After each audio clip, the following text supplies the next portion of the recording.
Anyways, I'm up in the tree finally. Sitting on a funnel. Got these really steep bluff ridges. And it's got a gap in the middle of drainage going down. And I found this a couple years back. And I've always been wanting to come in here in the rut and try it out. I was back here a couple weeks ago. And the deer definitely been using this funnel. And I've seen a couple does. And the wind's not doing exactly what I wanted to do. It's supposed to be northwest. And the way the drainage is facing, it's blowing straight out of the drainage and it's blowing up a little bit more to my right. So I had to shift away from this drainage a little bit. I should probably be hunting this with more of a straight north wind, but either way, anything north is going to be blowing directly west. Coming out of this drainage with this much wind, it's probably got a 10, 50 mile hour wind. But I've got some big rubs coming right down this drainage, going down towards this private. So I think it's going to be a money spot as long as I don't get winded.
I was facing the same way them deer were coming in. I just never seen them till they were close. They did absolutely perfect.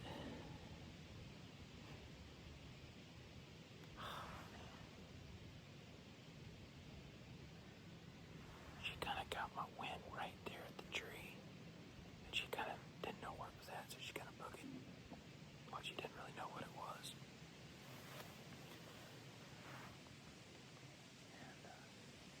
They got back behind me about 60 yards.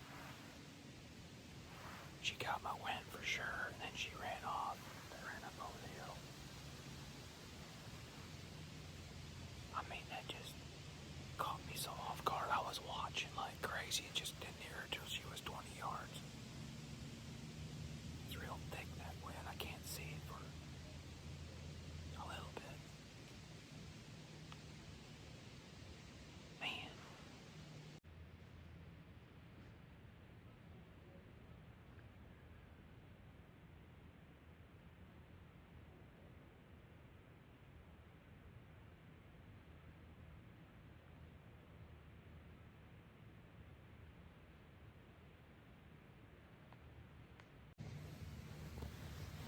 Well, I reckon I'm gonna get down.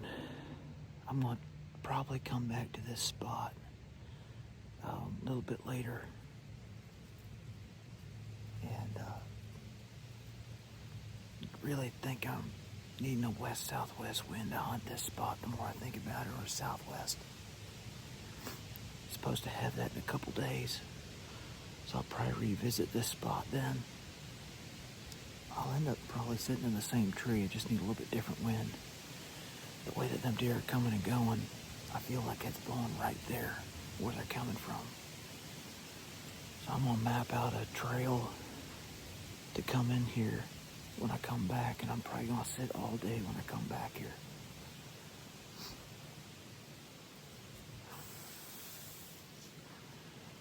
But I'm gonna enter a different direction. I've got a big scrape 20 yards behind me. Got a scrape 10 yards to my left. And then I've got another scrape at about 30 yards out here in front of me. So I'm in a really good spot. Everything just funnels right down here. That one little buck I seen, he came from over here and looped down around me about 35 yards. But I think as a whole, I'm pretty much where I need to be.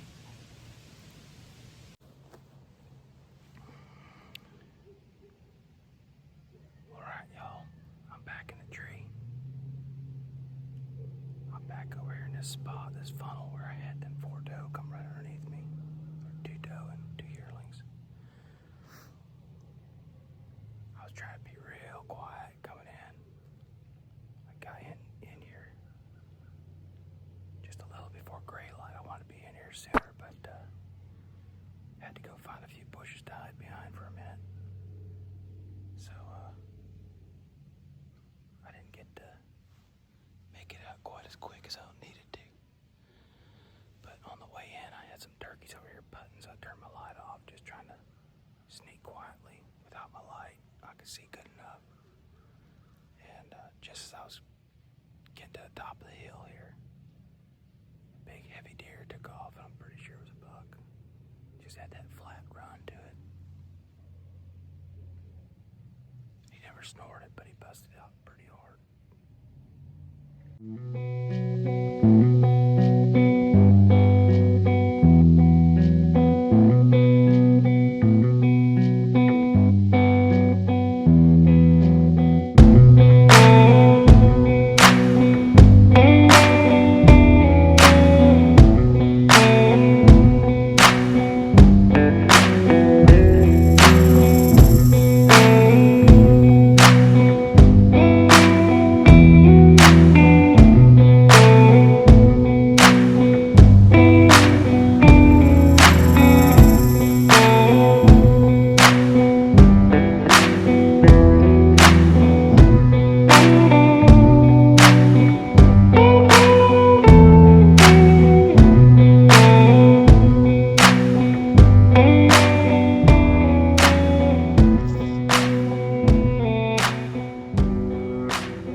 She was like 25 yards.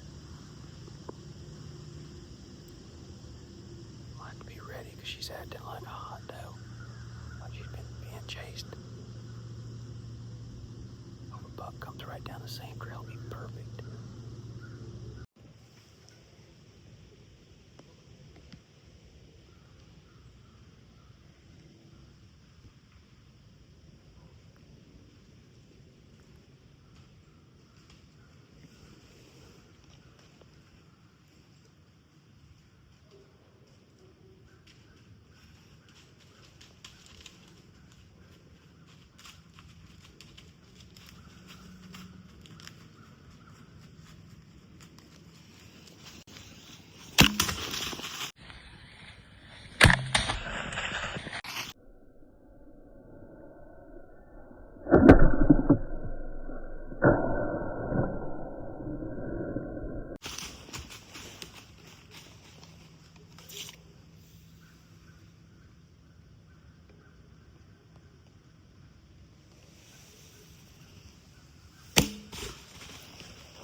How's he still standing?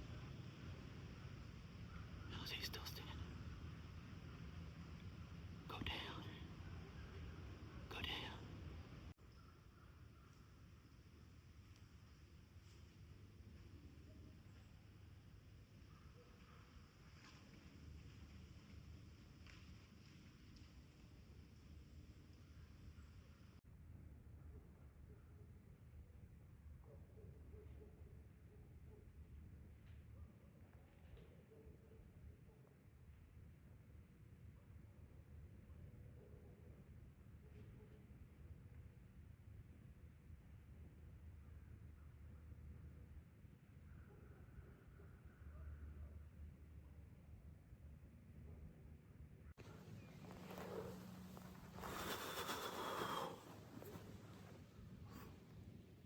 He tried to bed down over there. I shot him a little back with the angle of his quarter to a little bit. I could have waited just a little bit. I guess I could have shot him a little bit further over here. I was worried that I wasn't going to be able to get a good shot with the angle and everything. If he'd have went around his brush here, I wouldn't have been able to get a shot. But I shot right over his back through the hole right here. I knew the shot was back. He came behind me at like 15 yards. And I shot him right through the shoulder. The arrow was still in him. I don't think it was in the no man's land. I think it was about dead center shoulder. So I should have lung, but he tried to bed down there. And when he went to bed down, the arrow was still in him, pushed him in the side, and he kind of got up. And he walked over there, but he's getting shaky. I'm just going to give him some time.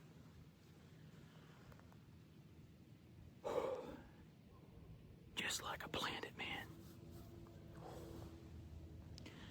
I was on the way in here, and that deer busted out of there. I got to the top of the hill, and I was second guessing myself. Do I want to go back there and set up, or do I want to set up right here? I just prayed about it. God, where should I set up? Same tree I was in the other day. It was a couple times I guessed. I don't know about it. Nope, same tree. Paid off. That's why you listen. Yes. All right.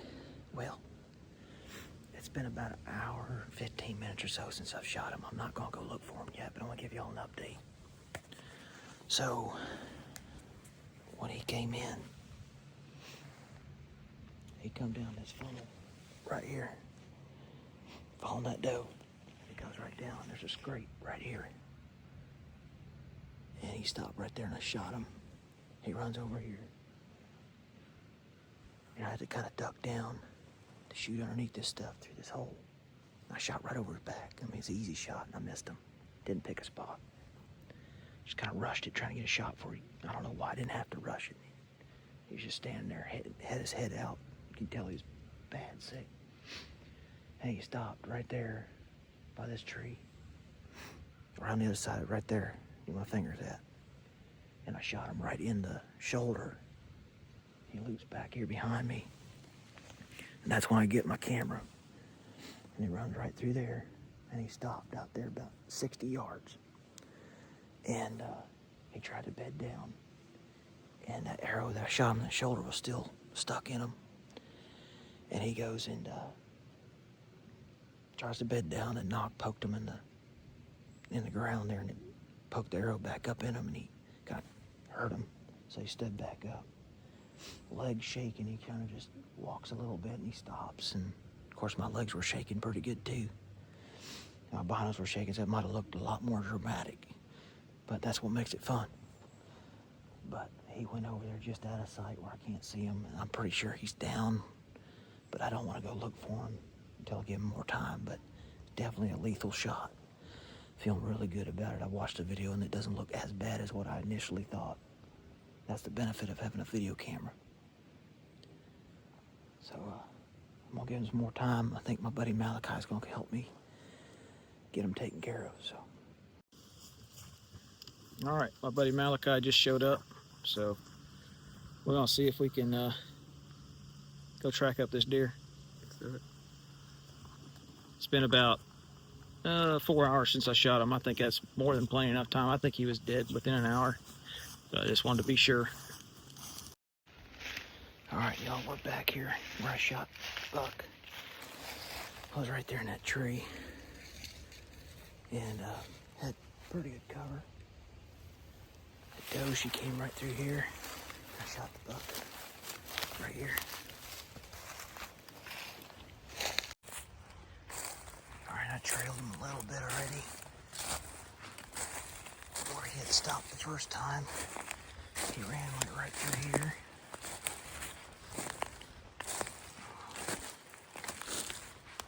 He was standing right here.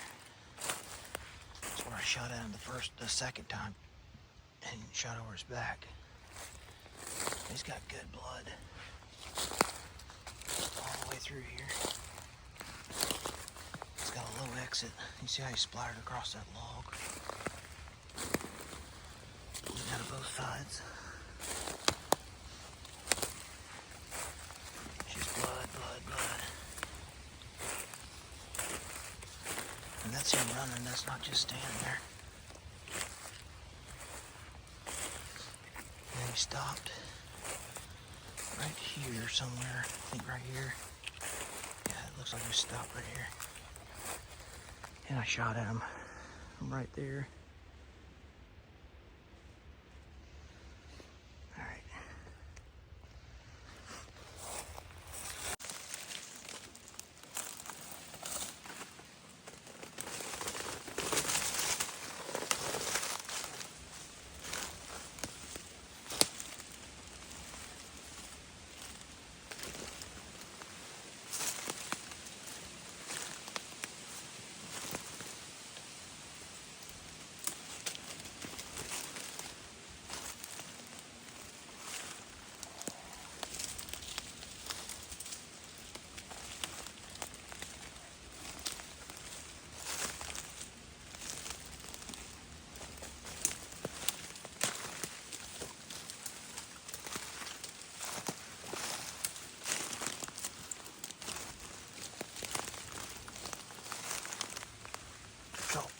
Right there, in front of you.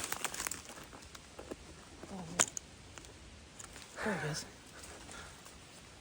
I thought I seen a hide back there and looking on the blind. I was right over here. That's a good deer right there.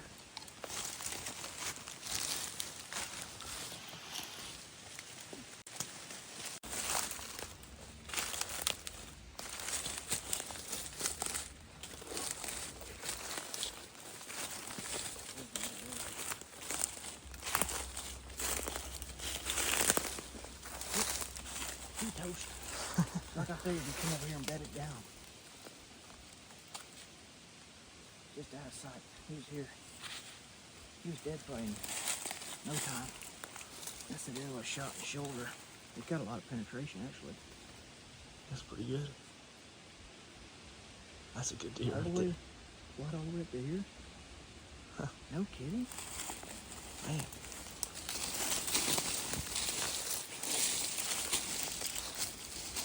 Well, he died in the thicket.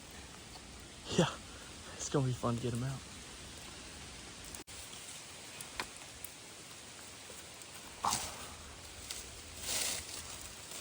Oh, yeah.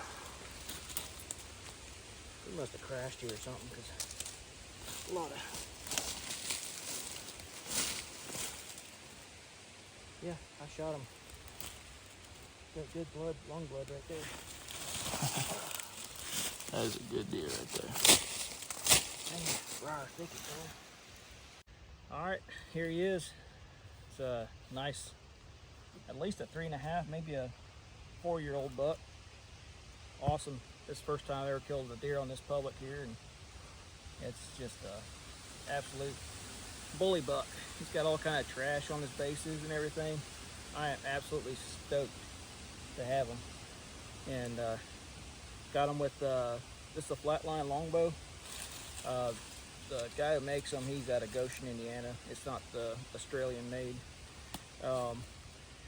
He don't make them anymore. He's now a sheriff up there in northern Indiana, so he's quit building them. But got the bow from my brother. I think it was last year, and I started hunting with it this year and really like it so far. But I'm probably gonna be switching to my wing archery recurve to finish out the season, or until I kill a deer with that.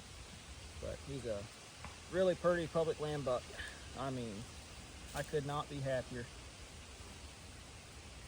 That's my buddy Bob Halbert gave me these feathers right here. These are natural and chartreuse natural turkey feathers. I can't remember where he got them from. I think it's wild turkey feather. And then he's got the reps, and he had a lot of feathers he sent in there, and he had enough that he sent me enough for a dozen arrows, and first blood that's been on them. It's pretty awesome.